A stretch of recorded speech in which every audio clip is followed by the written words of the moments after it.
আপনারা দেখছেন news now, খবরের নতুন ভাষা। মাদক দ্রব্যের অপব্যবহার এবং অবৈধ পাচার বিরোধী আন্তর্জাতিক দিবস উপলক্ষে আগরতলায় অনুষ্ঠিত হলো এক সচেতনতামূলক অনুষ্ঠান।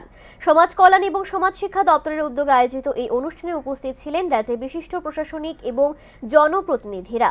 মাদক মুক্ত সমাজ গঠনের লক্ষ্যে অনুষ্ঠানে বিভিন্ন সচেতনতামূলক কর্মসূচি হাতে নেওয়া হয়েছে।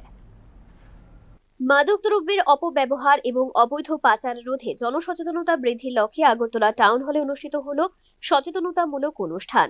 সমাজ কল্যাণ এবং সমাজ শিক্ষা দপ্তরের উদ্যোগে আয়োজিত অনুষ্ঠানে উপস্থিত ছিলেন দপ্তরের মন্ত্রী টিঙ্কু রায়, আগরতলা পৌর নিগমের মেয়র দীপক মজুমদার, মহিলা কমিশনের চেয়ারপারসন ঝর্ণা দেববর্মা, পশ্চিম ত্রিপুরা জেলা পরিষদের সভাধিপতি বিশ্বজিৎ শীল, পশ্চিম জেলা শাসক ডক্টর বিশাল কুমার, শিশু অধিকার সুরক্ষা কমিশনের চেয়ারপারসন জয়ন্তী দেববর্মা, সমাজ কল্যাণ ও সমাজ শিক্ষা দপ্তরের সচিব তপন কুমার দাস এবং পশ্চিম জেলার পুলিশ সুপার নমিত পাঠক।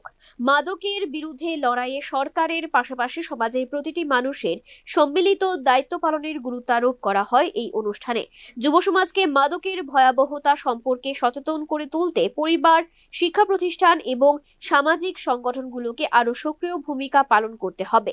মন্ত্রী মাদক বিরোধী অভিযানে সরকারের ভূমিকাও স্পষ্ট করে দেন। আজকে যখন আমরা শুনি যে আগরতলা রেলওয়ে স্টেশনে মাদক ধরা পড়ছে বা বিভিন্ন জায়গাতে চোরাইবাড়িতে মাদক ধরা পড়ছে, এতে আমাদের মেনে নিতে হবে যে সরকার কাজ করছে বলেই ধরা পড়ছে। আজকে যদি এখানে আমরা কিছুক্ষণ আগে আমার বক্তা যিনি বলছিলেন যে আমরা চাইল্ড ম্যারেজ কমাতে চাই, চাইল্ড ম্যারেজ যেন আমাদের এখান থেকে মুক্ত হয়, চাইল্ড ম্যারেজ আমাদের এখানে যেন আমরা বন্ধ করতে পারি। আপনারা যদি দেখুন এই 2-3 বছরের ডাটাটা দেখবেন, প্রত্যেক বছর আমরা যদি 2024-এ দেখি আমাদের এখানে হয়তো শখানেক চাইল্ড ম্যারেজ বন্ধ হয়েছে, সেটা যদি এর পরের বছর তার ডবল হয়েছে, এর পরের বছর ডবল হয়েছে। এর মানে কি? এর মানে হচ্ছে সরকার কাজ করছে, এর জন্যই আজকে এগুলো।